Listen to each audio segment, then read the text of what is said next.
이 시간에 사무엘하 6장 6절 이하의 말씀을 가지고 오벳 에돔의 집에 임한 축복이라는 제목으로 잠시 말씀을 증거하도록 하겠습니다. 오늘 오전 시간에 우리는 하나님의 그 복궤가 실로에서 블레셋으로, 여기 지도 보면은 오전 전에 우리가 살펴봤어요. 전쟁에서 이스라엘이 패하니까 실로에 있던 하나님의 궤를 전쟁터까지 갖고 옵니다. 근데 거기서 패하는 바람에 이 하나님의 궤가 이스라엘 땅이 아닌 블레셋 땅에 아스돗과 가드와 에그론에 머물게 됩니다. 그러다가 이제 벳세메스로 보내졌는데 그만 하나님의 궤를 들여다봄으로 하나님께서 진노하사 벳세메스 사람들을 많이 죽이십니다. 그래서 가까운 성읍 기랏 여아림 아비나답의 집에 하나님의 궤가 보내져서 몇 년 동안? 약 70년 동안을, 다윗이 왕이 되기까지 약 70년 동안을 한 개인의 집에 하나님의 궤가 머물게 됩니다. 그리고 이제 70년의 기간이 지난 후에 우리가 방금 봉독한 말씀을 보면 다윗이 하나님의 궤를 이 기럇 여아림에서 다윗성 예루살렘으로 옮기는데 그만 나군의 타작마당에 들어갔을 때 소가 날뛰므로 옆에서 보자고 했던 웃사가 그 궤를 만집니다. 그래서 그 자리에서 웃사가 죽어나가는데요. 대부분의 목사님들은 이 본문 가지고 어떤 설교를 하시냐면 웃사가 왜 죽었는가 에 대해서 설교를 많이 하십니다. 아마 여러분도 그 설교를 많이 들으셨을 거예요. 근데 저는 말씀을 준비하면서 이런 궁금증이 생겼습니다. 이 하나님의 궤가요, 기럇 여아림 아비나답의 집에 약 70년 있었다고 말씀드렸잖아요. 근데 오벳 에돔의 집에는 몇 년 있었습니까? 얼마나 있었어요? 딱 3개월 있었어요. 근데 성경 이렇게 눈 씻고 봐도 아비나답의 집에 70년 있었는데 아비나답의 집에 복이 주어졌다는 말씀은 없어요. 반면에 딱 3개월 오벳 에돔의 집에 있었는데 오벳 에돔의 집에는 하나님의 복이 임했다라고 성경은 증거하고 있습니다. 여러분 이게 궁금하지 않습니까? 아니 어떻게 70년 동안 모신 집에는 복이 임하지 않고 3개월 모신 집에는 복이 임한 걸까? 여러분 왜 그런 것 같아요? 왜 그런 것 같아요? 자, 창세기 4장 5절에서 7절의 말씀 볼까요? 여러분들 주보 뒷면을 보세요. 창세기 4장 5절에서 7절의 말씀 함께 분독하겠습니다. 가인과 그의 제물은 받지 아니하신지라 가인이 몹시 분하여 안색이 변하니 여호와께서 가인에게 이르시되 내가 분하여 함은 어찌 됨이며 안색이 변함은 어찌 됨이냐 내가 선을 행하면 어찌 낯을 들지 못하겠느냐 선을 행하지 아니하면 죄가 문에 엎드려 있느니라 죄가 너를 원하나 너는 죄를 다스릴지니라. 아멘. 자, 요 말씀은 가인과 아벨이 그 하나님께 둘 다 제사를 드리잖아요. 그런데 하나님께서 누구의 제사만 받으십니까? 아벨의 제사만 받으시죠. 그럼 왜 하나님은 아니 둘이 따로따로 시차를 크게 두고서는 이렇게 제사 드렸을 때 아벨의 제사만 받으시면은 이게 좀 덜한데 둘이 같이 예배 제사를 드렸잖아요. 예? 그리고 또 각각 자기들이 키우는 가지고 아벨은 양으로 드렸고 이 가인은 그 농작물로 하나님께 제사를 드렸는데 하나님께서는 서운하게도 가인 보기에 서운하게도 아벨의 제사만 받으셨거든요. 그럼 왜 하나님은 그 아벨의 제사만 받으신 걸까요? 왜? 자, 히브리서 11장 4절의 말씀 볼까요? 히브리서 11장 4절의 말씀 함께 공부하겠습니다. 시작. 믿음으로 아벨은 가인보다 더 나은 제사를 하나님께 드림으로 의로운 자라 하시는 증거를 얻었으니 하나님이 그 예물에 대하여 증언하시니라. 그가 죽었으나 그 믿음으로써 지금도 말하느니라. 아멘. 하나님께서 가인의 제사를 안 받으신 이유는 그 재물 내용 때문이 아니에요. 아벨이 양을 바치고 이 가인이 농작물을 바쳤기 때문이 아니라 아벨은 어떤 제사를 드렸냐면 믿음으로 제사를 드렸어요. 믿음으로 제사를 드렸기 때문에 하나님께서 그걸 받으신 건데, 그럼 보세요. 그 그럼 가인은 믿음으로 안 드렸을까요? 아니 믿음이 있었으니까 제사를 드린 거 아니겠어요? 믿음이 있으니까 얘가 좀 예배를 드리는 거 아니겠습니까? 여러분 이게 착각하면은 아벨은 믿음으로 제사를 드렸고 가인은 믿음이 아닌 걸로 제사를 드린다 이렇게 오해할 수 있는데 그렇지 않아요. 가인도 믿음으로 제사를 드렸어요. 근데 뭐가 차이가 있냐면 야고보서 2장 14절에서 17절의 말씀 볼까요? 야고보서 2장 14절에서 17절의 말씀 함께 분노하겠습니다.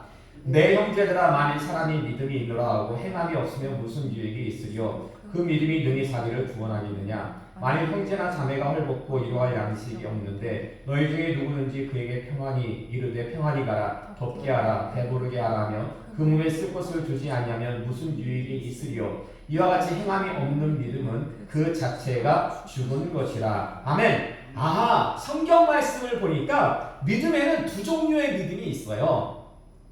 행함이 없는 죽은 믿음과 행함이 있는 산 믿음, 이렇게 두 종류가 있어요. 그럼 아벨이 가진 믿음은 뭡니까? 아벨이 가진 믿음.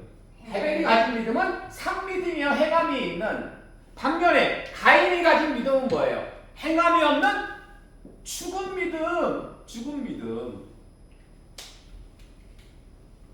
그래서요 여러분 좀 전에 우리가 봉독한 창세기 4장 7절의 말씀, 창세기 그 위에서 두 번째 창세기 4장 7절의 말씀 함께 봉독하겠습니다. 시작. 네. 내가 선을 행하면 어찌 낯을 들지 못하겠느냐? 선을 행하지 않으면 죄가 문에 엎드려 있느니라. 죄가 너를 원하나 너는 죄를 다스릴지니라. 아멘. 가인이 막 울고락불고락 하는 거예요. 아벨의 제사만 받고 자기의 제사를 받지 않으니까 막 화가 나가지고 어쩔 줄 모르니까 하나님께서 그때 가인에게 하신 말씀이 너가 선을 행하면 어찌 낯을 들지 못하겠느냐. 쉽게 말하면 너가 선을 행하면 내가 왜 그 제사를 받지 아니하겠느냐. 바로 그런 말씀이에요. 따라서 가인은요 어떤 믿음의 소유자였냐면 이 선을 행하지 않는 하나님께서 지적하실 만큼 또 왜 선을 행하지 않어? 네? 선을 행하지 않는 죽은 믿음이었다라는 것입니다. 근데 제가 볼 때는 그래요. 제가 볼 때는 이 아비나답의 집 있잖아요. 70년 동안 하나님을 궤를 모신 특히 이 우사와 아요, 예? 우사와 아요는 이 가인과 같은 경우, 그리고 오벳 에돔은 아벨과 같은 경우라고 볼 수가 있습니다. 이게 무슨 말씀이냐면 둘 다 하나님의 궤를 모셨지만 오벳 에돔에게만 그 집안에만 축복이 임했다라는 것은 마치 아벨의 제사만 연락하신 것처럼 오벳 에돔의 집은 어떤 믿음을 가졌다? 오벳 에돔은 어떤 믿음? 행함이. 그렇죠. 오벳 에돔. 그럼 우사하고 아요는 예? 가인과 같은 예?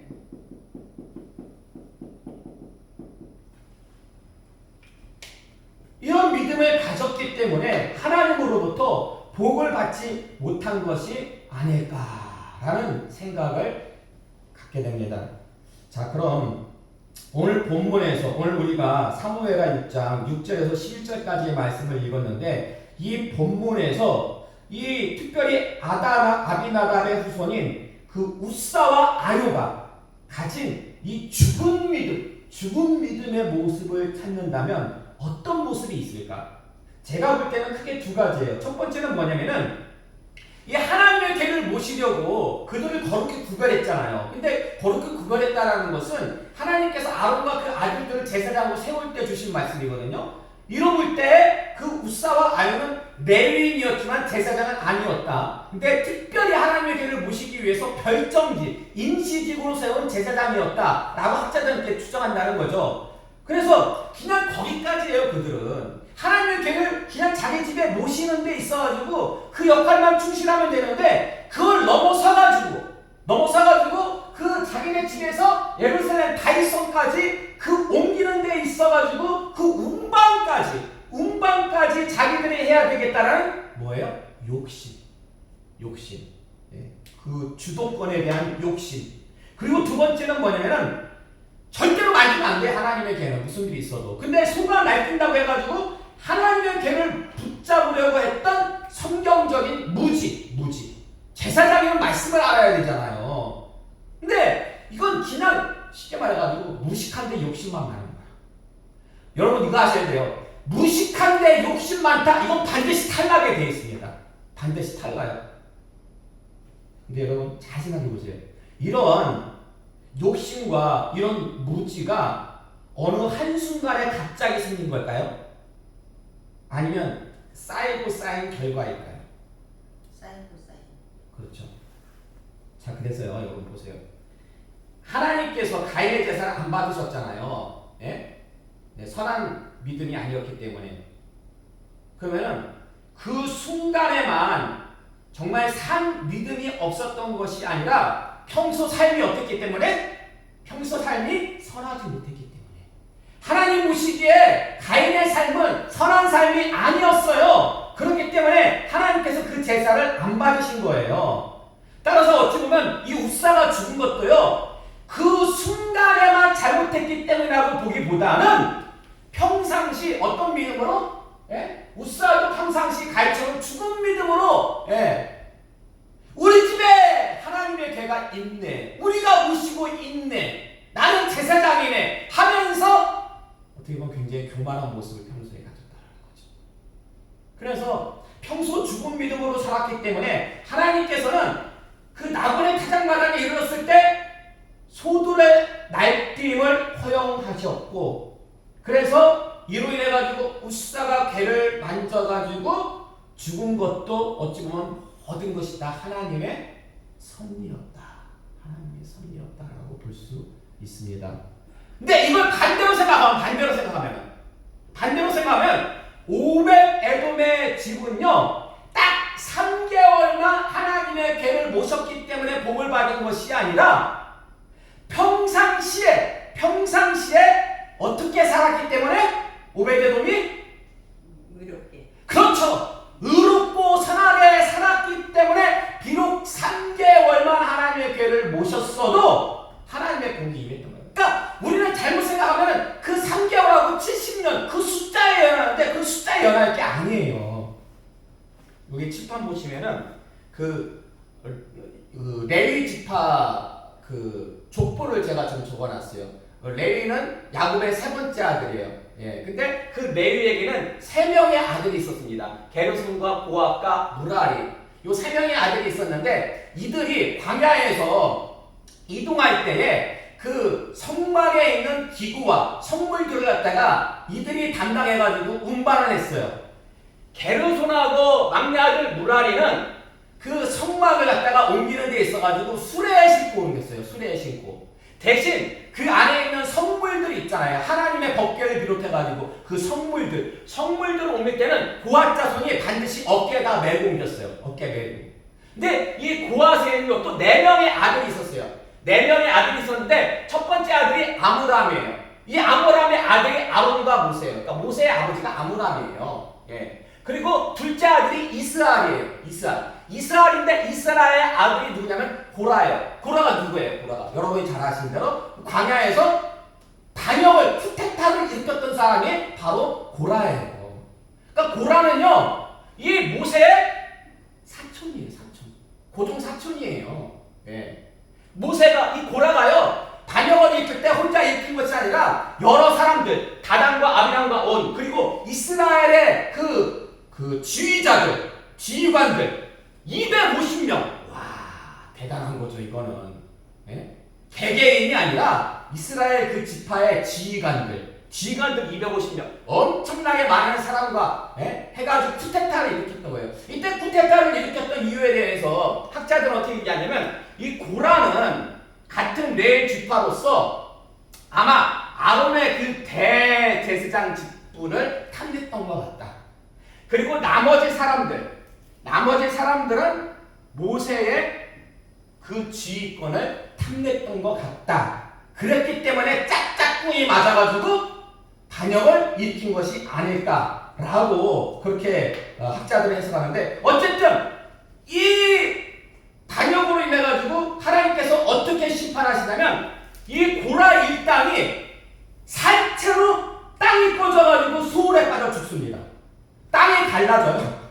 산채로 땅속에 묻혀버려요. 그리고 지휘관을 비롯한 25명 250명의 사람들은 향로를 들고 있다가 여호와에게서 불이 나와가지고 살처럼 불타 죽습니다. 예. 땅에 꺼져 죽고 불타 죽고. 예. 근데 특이한 게 있어요. 아주 특이한 게 있어요. 뭐냐면 고라에게 아들 3명 있었거든요.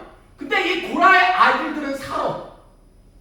고라의 아들들은 어떻게 살았을까요? 왜 산 걸까요? 고라의 아들들은 간단해요. 아버지의 반역에 동참하지 않습니다. 아버지의 반역에 동참하지 않아가지고 이 고라의 자녀들은 살아요. 참 이 아들들도 대단한 것 같아요. 이게 그냥 아버지 혼자 반역한 게 아니고, 예? 영향력 있는 사람들, 예?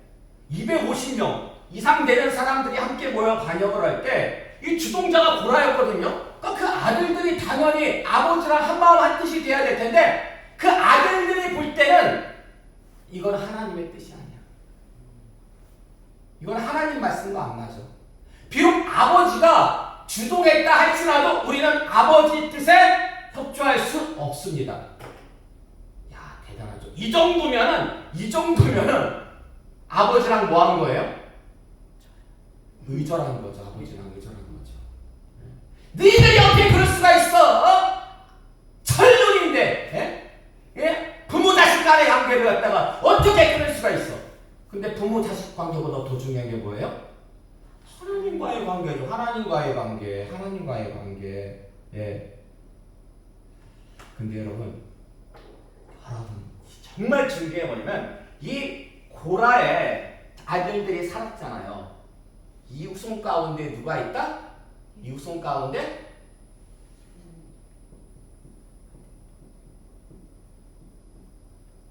이웃손 가운데 누가 있다? 오벳에돔이 이웃손 가운데. 그리고 오벳에돔보다 더 유명한 인물이 있습니다. 네? 이 고라의 후손 살아남은 아들들 그 후손 가운데 더 유명한 인물이 있어요. 혹시 누군지 아세요?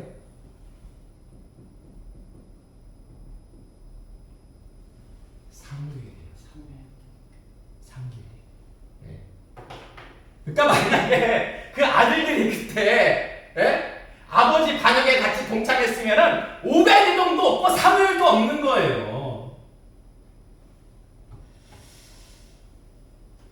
여러분 명심하시기 바랍니다. 하나님은요 바로 심판하지 않더라고요. 죄가 어떻게 됐을 때 노아의 때도 그랬고 관영했을 때, 관영했다는 게 뭐예요? 꽉 찼다. 그렇죠. 쌓여가지고 꽉 차면 하나님께서 심판하고 징계하십니다. 근데 제가 볼 때는 하나님의 복도 마찬가지인 것 같아요. 하나님의 복도 이게요 쌓이면은 하나님께서 그때 복을 주신다는 거죠. 역대상 26장 1절 이하의 말씀 볼까요? 역대상 26장 1절 이하의 말씀 함께 공독하겠습니다. 시작. 고라 사람들의 문지기 반들은 이러하니라. 아삽의 가문 중 고레의 아들 부셀 레마랴, 여섯째 암미엘과 일곱째 이스갈과 여덟째 부울레데이니 이는 하나님이 오벳 에돔에게 복을 주셨습니다. 그의 아들 스마야도 두어 아들을 낳았으니 그들의 조상의 가문을 다스리는 자여 큰 용사라. 스마야의 아들들은 오드니와 르바엘과 오벳과 엘사밧이며 엘사밧의 형제 엘리후와 스마랴는 능력이 있는 자이니 이는 다 오벳에돔의 자손이라. 아멘. 이 하나님께서요 오벳에돔에게 복을 주셨는데 단순히 그 집안의 물질적인 축복만 주신 게 아니에요. 보니까요 큰 용사들이 나왔어요. 큰 용사와 능력 있는 자들이 나왔어요. 능력 있는 자들. 네? 이런 가문의 축복을 받았는데 자 중요한 거는 오벳에돔의 집안보다 더 중요한 게 뭐예요? 바로 우리 집안이죠. 우리 집안. 네? 여러분 집안. 자 여러분의 집안은 지금 죄가 쌓이는 집안입니까? 아니면 선이 쌓이는 집안입니까? 어떤 것 같아요? 선이 쌓이는. 여러분 제가 말씀드리고 싶은 요지는 뭐냐면은 가장 중요한 것은 비록 부모가 고라라 할지라도 고라와 같이 반역의 주동자였다 할지라도 내가 바로 서면 여러분이 바로 서면 죄가 아니라 무엇이 쌓인다? 선이 쌓인다라는 거예요. 선이. 예? 그래서 그 피로 고라의 후손들이지만 하나님 말씀 앞에 바로 섰을 때에 영육간에 정말 능력이 있는 자들이요 큰 용사가 되는 축복을 받게 되었다라는 것입니다. 따라서 이 시간 나오신 여러분도요 고라의 자녀들과 같이 오벳 에돔의 집안같이 선을 행하는 그러한 산 믿음을 소유하시기 바랍니다. 어찌 보면요 이 믿음은 이때부터 계속 나오는 아벨의 뒤를 잇는 믿음이에요. 아벨의 뒤를 잇는 믿음. 따라서 이제 중요한 것은요 내가 좀 더 우리 정말 집안이 정말 믿음의 영적인 집안 금수저 영적으로 금수저 집안 좀 그랬으면 좋았을 텐데 아니면 그건 어떻게 보면은 정말 중요한 게 아니에요. 정말 중요한 거는 내가 하나님 앞에 바로 서느냐가 중요한 거예요. 이제부터 시작이라고 생각을 하세요. 이제부터 내가 바로 서면은 어떻게 돼요? 비록 내 전때는 아비나답의 그러한 모습이 있다 할지라도 이제부터 내가 바꾸면 돼요. 오베데돔의 집안으로 바꾸면 돼요. 그래서 이런 귀하고 아름다운 모습이 여러분들 자자손손 늘 함께 하시기를 주님의 이름으로 축원합니다. 아멘.